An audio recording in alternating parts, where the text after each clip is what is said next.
Hello and welcome to the Berean Bookclub podcast with your hosts Francois Poe and Conrad Rieder, the podcast where we discuss books written by saints both dead and alive to see what they can teach us and the church today and hopefully spur us on in our love for Christ. We're so glad you're joining us.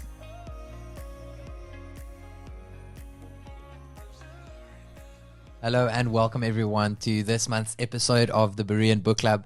It is great to have you with us, and I hope you enjoyed today's episode as we just discuss this book by Trevin Wax called The Thrill of Orthodoxy. I chose this book specifically, as I said last month, because Strange New World, the first book that we looked at this year, really talks about how we invent ourselves, we express ourselves, and the Thrill of Orthodoxy starts to combat a bit of this. So, yeah, I hope you enjoyed today's episode. Yeah. How are you doing, Conrad? Yeah, I'm fine, thank you. This year, I've just noticed this is, even though this is our second book, both of the books we've done have been pretty recent releases. Yeah. This book was released last year, 22, and Strange New World, the beginning of 22, maybe end of 21. Okay. We came across this book on TGC's book list at the end of last year for best books of, what's the list called? Best books of 22. Yeah, Book Awards. Book Awards. But it came across on like lots of the Christian sites as one to read. So we felt we had to dig into it. I had to give it a rest. And orthodoxy is a bit of a distant term. And so it's been a good read once again this month. Excited to chat about it. Right. So let's dive into the book. As we come to the book, why do you think Trevin wrote this book at this time? Yeah, I think Trevin's concern, or Trevin is in a way writing against guys who feel a little bit offstandish towards doctrine and dogma and orthodoxy, for a number of reasons. Folk who are a little bit like, the doctrine divides, let's not get caught up in the details, those kinds of sentiments. And he writes to say, this is actually it's an important thing. Let's not let it go just yet. In fact, he will argue that it's an adventure. It's a thrill to follow this road along with Christians for the last 2,000 years who have followed this road. It's thrilling. It's an adventure. And as he writes, he deals with a number of these kind of conjectures against the whole idea of being anti-dogma or being concerned about those things. But at the same time, he's able to be sympathetic to a lot of those concerns as well. Yeah. So it's really been a good read in that sense. He starts a book with this kind of picture of a castle. I'm going to read you a quote. He says, "Orthodoxy is an ancient castle with spacious rooms and vaulted ceilings and mysterious corridors, a vast expanse of practical wisdom handed down from our forefathers and mothers in the faith. Some inhabit the castle, but fail to sift through its treasures.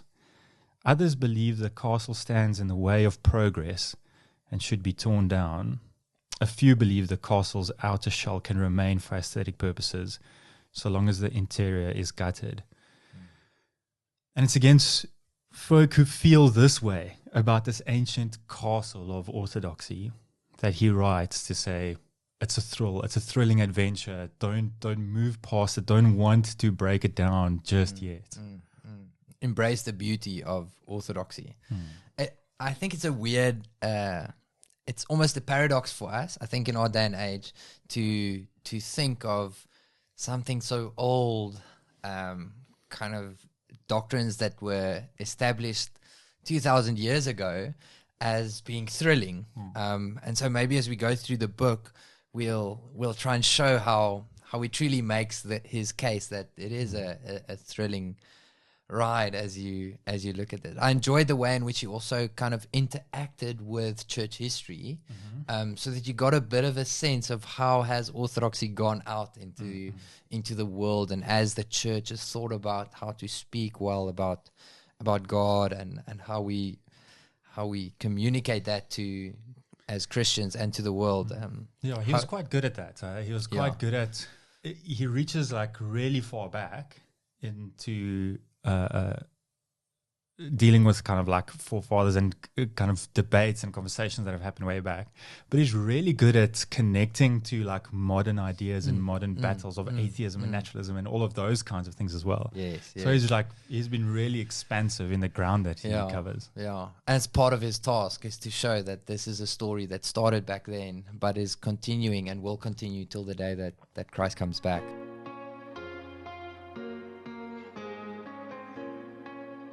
Yeah. In the book, he speaks about kind of the way in which Orthodox Christianity comes into contact with the world, and that conflict is kind of inevitable. And then he goes on to speak about two different ways that we as Christians tend to deal with this conflict that we have with the world. Yep. What are those two ways that he speaks about? Yeah. So, I mean, the point that he makes before he kind of moves into these two responses that Christians have, is just by recognizing that conflict is a normal part of life in this world, particularly when it comes to taking a stand on truth. When we say yes to something, we inevitably say no to other things. And in many ways, this comes perhaps off the back of some concerns against doctrine, that it just breeds infighting. When we stand on certain things to be true, we naturally say other things aren't true, and that just causes fighting. So let's just stop fighting. And he just makes a really good point that that shouldn't deter us necessarily. It's a normal part when we say yes to some things, we say no to other things. Doesn't necessarily mean that conflict has to be ugly. But it's there. It's a normal part of being there. We shouldn't be afraid of that. Sometimes, though, we are uncomfortable with that. And he says there's two ways in which we normally respond. Number one, accommodation, and number two, retreat. So the first way in which he says Christians sometimes respond is by feeling the need to accommodate the truth, to accommodate the world, to avoid some of that conflict. And so we kind of, we want to buy their ear, right? And so we soften up on some things, we bring some things on board, we water down what we may believe to be true, what Scripture lays forth as being true. So that's the first way in which we would say compromise. He uses this picture of painting a wall at one point, where he's like, you've got a bucket of paint and you want to paint a wall, and that's going to cover the wall. When we accommodate, we water down that paint to make more paint so that we can cover more ground, be as accommodating as possible. But your end result is a very thin, watered down wall that's not really been covered well. Yes. The second response, which he speaks about, is through retreat. That we feel the need as Christians to preserve the purity entirely of what we believe, and so withdraw from the world entirely, to isolate ourselves, to exclude ourselves, and to do that for the express purpose of preserving our purity. And the point that he makes here, which is just really helpful, is that we can't, by doing that, we naturally forfeit our missionalness as Christians to exist in the world for the world. And so we're not actually preserving purity, because it won't be purity without mission. Yes. So you've excluded that aspect by your retreat. Yeah, you miss the missional encounter that should happen as orthodoxy goes out. Yes. In your attempt to stay pure, and I thought that was very, very interesting, to recognize that our purity or our holiness is never in and of itself what we should strive for, but that holiness goes hand in hand with our pursuit of the nations to come before the Lord, you know, and know Him. And as we go out, those things have to go hand in hand. So what is kind of his answer to these two, the accommodation with a hope that they would give us their ear? So there's a true hope, or with the retreating, where that you just hope your purity will somehow show them that kind of this is the gospel. What is his answer to that? The way that he answers it is, I think, by a quote from Augustine, against the world for the sake of the world. The point that he's trying to make is that we stand against the world out of love for the world, for the sake of the world. He's got a couple of examples in this chapter, but the one that he says is there's both, or what's the right word, prohibitions and inhibitions. I think those are both it. I don't know. But he uses this example of you say both to your son, you can play with a soccer ball in the garden, and you say to him at the same time, just don't run into the street with it, right? And both of those things you say because you love him. Yes. Both of those things you say because you're protecting him. Just because the one is negative and the one is positive, it doesn't nullify that.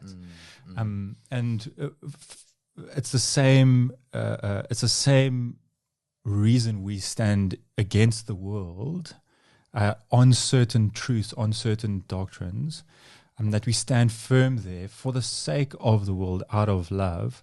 That acknowledging this to be true is best. This is how God has designed things and created things. This is true. This is beautiful. Yes. So that's the way in which he solves that tension, where you don't have to accommodate and you don't have to retreat. You're in the world and you stand against the world sometimes, but you do that for the sake of the world. Yeah. And so actually at the heart of that, that's a posture towards the world with love towards those who do not know Christ, but not love without truth. That they kind of like go hand in hand. One of the ways he then kind of moves on is how orthodoxy then influences all of our life. And so he speaks about orthodoxy as a way of life. As he speaks about this, one of the things he deals with is this concept of deeds versus creeds that often gets brought up. Isn't following Jesus just doing the right thing, doing what Jesus did? And so don't get stuck up on doctrine. We'll leave that for the theologians. What is the answers that he kind of gives us, and how to answer that dilemma that we seem to face so often: deeds versus creeds, action versus I think the clearest thing that he points out is that it's a false dichotomy. We can't separate those two ideas. The way we act is informed by what we believe to be true. And so it's unfair to kind of force someone to choose one. To say Jesus doesn't care about what you believe, only about how you live, or Jesus doesn't care about how you live, only about what you believe. In the Bible's mind, those two things are connected, and even in reality, we experience things to be that way. We do certain things, we act in a certain way because we believe certain things to be true. Whether those beliefs are right and wrong, we can talk about, and whether those actions are right and wrong, we can talk about. But essentially, our actions are connected to our beliefs, and so just at a level of how it plays out, it's not a choice between one thing here and one thing here. But in the Bible's mind, one thing flows from another. And so he would say it's unfair, I think, to ask someone to choose between doing one of those things. He's got a quote at one point. He says this: "The quest for knowledge is driven by the passion of love."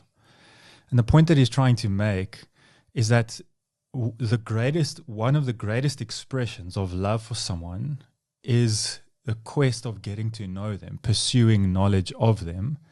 And he brings the relational aspect of between us and God into the conversation here, where one of the ways in which you as a Christian love God as you work out and live out your relationship with him is by pursuing a knowledge of him. We were talking about this earlier, just about how this plays out with, say, like a husband and a wife.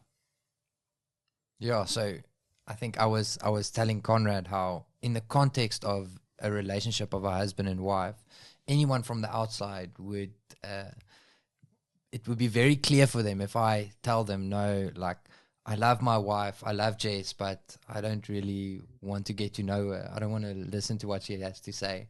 I love her the way I want to love her. That's not the way in which a relationship functions. If I truly love Jess, I'll listen to what she has to say. I'll honor her words and act accordingly in a certain sense. And that's between two equals. That's between me and my wife. And that's so much greater when it comes to us and God, the creator of heaven and earth, that has spoken. The arrogance that we have to presume to come to God on our terms and think that he acts the way we act is absurd on the one side. And we don't always see it in that light. But I think the contrast of that is the way in which we truly do honor God as God is saying, God, you have spoken. I will listen to what you have to say. I will submit under what you have revealed about yourself before I come to you and try and impose what I think you should do. And he deals with the humility that's required to take on orthodoxy as a way of life, to say, this is not my truth. This is a truth that has been spoken by God. And so I will submit under that.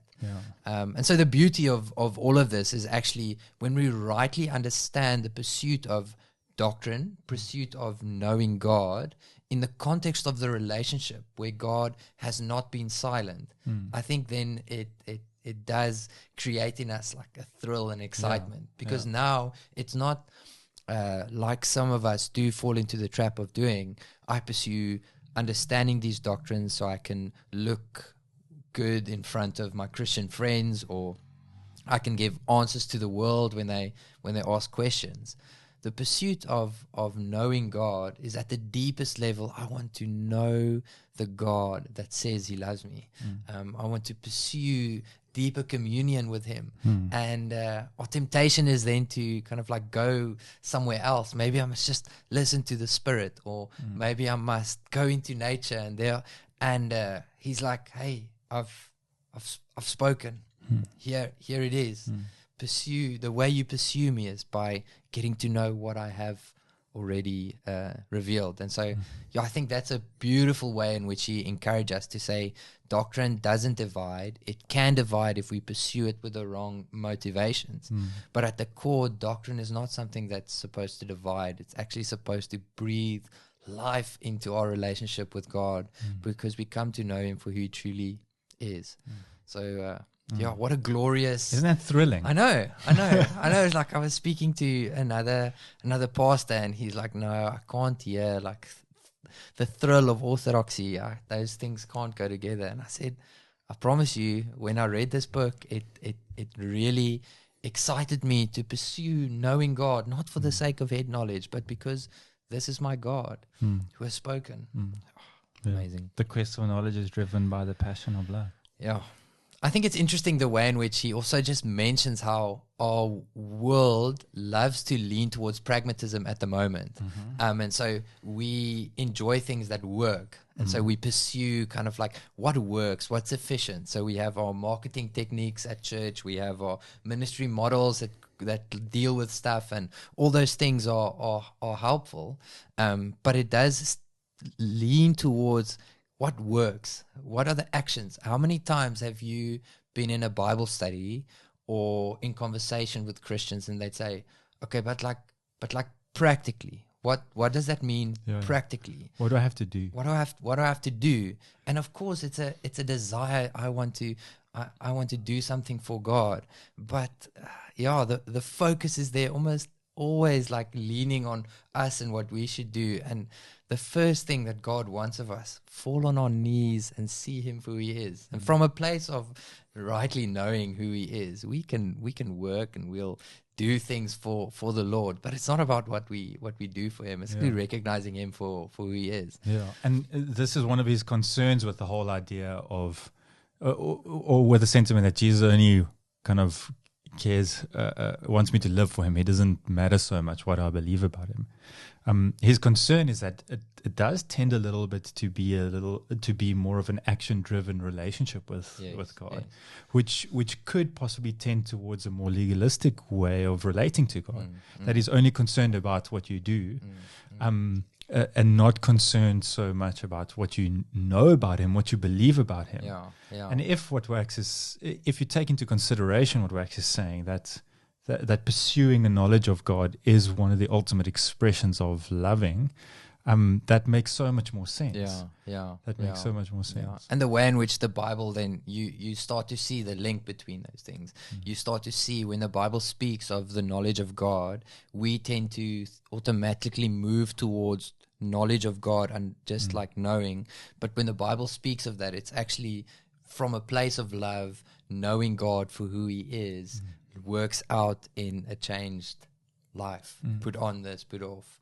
I think that was a very helpful, very, very helpful truth to remember. And so if that's something that you are thinking about, take some time to read through the New Testament and see how knowledge is not pitted against kind of action. It's actually at the core of our faith is knowing our great God as an expression of our love for him.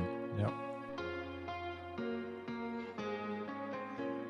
We've spoken a little bit now about why this one part is truly thrilling, the pursuit of knowing God. But he doesn't just deal with that. There's other ways in which he kind of reminds us of this thrilling pursuit of orthodoxy throughout the book. And so maybe just speak about why does he say, other than this pursuit of knowledge out of a passion of love for God, is orthodoxy thrilling? I think the first thing that comes to mind, and he does touch on this in the book for sure, the world that we live in is all about kind of self-creation, making yourself, becoming who you are and being whatever you want to be. What he's calling you to in the book is something different. He's calling you to let something else mold and shape you. He's calling you to let something else make you into something, which may be the exact opposite of thrilling. It may very well be to some of us, but there's something about a truth that has stood the test of time, that's entirely outside of ourselves and entirely above ourselves, that God has this purpose of things unfolding in the world, and we get to tap into that. We get to be a part of that. If, he says, we would have the humility to submit to the authority of God and of the scriptures, and let ourselves be molded and shaped. There's something beautiful about that truth. This age-old truth has there's a beauty about being part of that adventure that thousands and thousands of Christians have been part of before us. For sure. He has this quote that I'll quickly read for us that kind of summarizes this. He says, "The beating heart of orthodoxy is not a personal adventure of self-discovery, a patching together of our preferred versions of the Christian faith. It is the connection to saints in various cultures and climates, with different languages and traditions, all united by the common confession in Jesus Christ the King." And that summarizes that just like completely. And so that's beautiful. That truth is beautiful.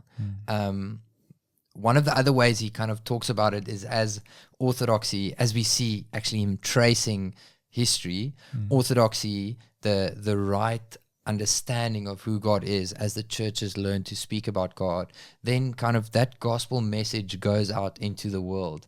Well, how does he speak about that sense of orthodoxy being thrilling? Yeah, so and this is perhaps the most surprising part of the book for me, is he speaks about like the effect and the change that it brings about, not only at a personal level for you as an individual, as you allow who God is and how he's revealed himself to shape you and to trust him to do that, it changes you. It changes what you believe about him. It changes how you react towards him, and it changes how you live. If what you believe about him and your affection for him flows out in how we live and treat one another. So at a personal level, it's good. It brings about change. But as it goes out into the world over the centuries, it's done the exact same thing. As people come to see the goodness and the sweetness and the glory of God and what he is like and what he has done, how he's acted towards us, that same personal change kind of precipitates out. Yes. And just moves out and moves out and moves out. And so he makes this point that this truth, it's not only beautiful, but it's good. It's got a way of changing the world, which is an incredible thought. Which is fascinating. And I think the way in which he contrasts it is the for instance, the concept of progressive Christianity is claiming to be on the forefront of kind of what God is doing right now. And it's thrilling because there's new things that we can think about, ways in which we can think about God, new ways to speak about God. And it's selling this version of Christianity that is new, that is exciting, that the world is going to accept. And he's contrasting that with saying, you know what's way, way more exciting than kind of like trying to invent this new Christianity is to see how the truth of the gospel, of what Christ did 2,000 years ago, goes into the world that you are living in right now. And where you least expect it, someone shares the gospel and this guy comes to faith. The gospel goes out, this Orthodox Christian faith that's so like traditional and kind of all the old school stuff that we think the world hates, it goes out and God uses it to change people's lives, uses it to change families, uses it to change churches, schools, countries. But ultimately God is using that to bring about his kingdom, which will fully come one day. But the exciting part of it is that we get a part we are part of that. We are given the task to say, go with this message, go out, share it with the world. And you don't know where God is working, but I promise you he's working. Yeah. And the thrilling part is to see how God uses this message in your life and in the people around you. Yeah, that's the thrill. That's the adventure we get to be a part of. If we would let it. Yeah. If we stick to the old truths and not try and like make a new Christianity. Let me end with just on this point, one of the quotes that he has. Too often people speak about orthodoxy or traditional Christianity as an impediment to progress. It is easy for some to imagine orthodoxy as regressive, an obstacle that slows down the church from being on the leading edge of societal development in morals and manners. But if we take a longer view of things, the opposite is true. The Orthodox are out in front because we are also behind. Orthodoxy is bigger than our era. The Spirit of God is before and after the spirit of the age. The progressives are those who will eventually be left behind. Wed the world and you will soon be widowed. What a quote, eh? Goosebumps. Yeah. It is fascinating. Maybe as we just come to a close, is there anything else in the book that stood out to you that you'd maybe want to? I think just stepping back from the book, having read it and having talked about it, it's just often just helps you to have a little bit. It's good to step back and be like, wow, what was actually good about that? I think it's just been really encouraging to keep pursuing knowing God more. Yes, that's not exhaustive, but we can sometimes fall into the trap of feeling like we've arrived, and like we've spent the time in the difficult doctrines and so on. Now we're going to go about following Jesus. There's just something. There's a good reminder that as we follow Him, the greatest expression of love is pursuing knowing Him.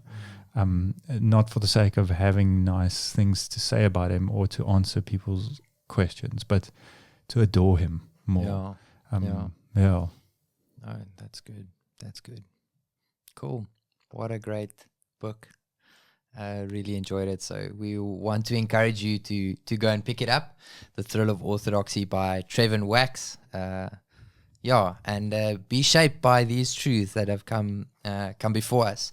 One of the other books that I just want to recommend that I read this month is The Apostles' Creed by Albert Mohler. And the reason I want to recommend that book specifically is it just gives you an outline of what are some of the core truths of orthodoxy. The Apostles' Creed has been used by churches everywhere for the past 2,000 years. And it's a good indication of what are the core truths of, I think, the very basic core truths of Christianity. And so, it's a book by Albert Mohler called The Apostles' Creed. So do pick that up if you are interested in finding out a little bit more about what is Orthodox Christianity. What's next? Songs of Suffering by Joni or Johnny? Erickson. I think so. Yeah. So next month it's going to be maybe a bit more heavy as we look at the topic of suffering. Do listen along with us. The joy that we have, or let me rephrase that, we have the opportunity, some of us, when we don't go through suffering, to think about suffering before it actually arrives, because it's way more difficult to deal with it once it's on your doorstep. So some of you may be going through suffering right now, and I'd encourage you to pick that up. But for the rest of you who are maybe feeling like, hey, everything's kind of going okay, sometimes it's really good to think about how we deal with suffering before it actually arrives, so that we can, in the moment, know where to turn to, have words to speak to God and to the people around us. And so, I do hope you listen to that with us, and we'll see you next month at the Berean Bookclub. Grace and peace, guys. Thank you so much for listening to this episode of the Berean Bookclub podcast. We'd love for you to head over to your podcasting app and give us a review and subscribe to the podcast. It will help us so much. This podcast was brought to you by BTI Stellenbosch. BTI Stellenbosch exists to bring theology to the church. If you want to find out more information, you can head over to btistellenbosch.com. Until next time.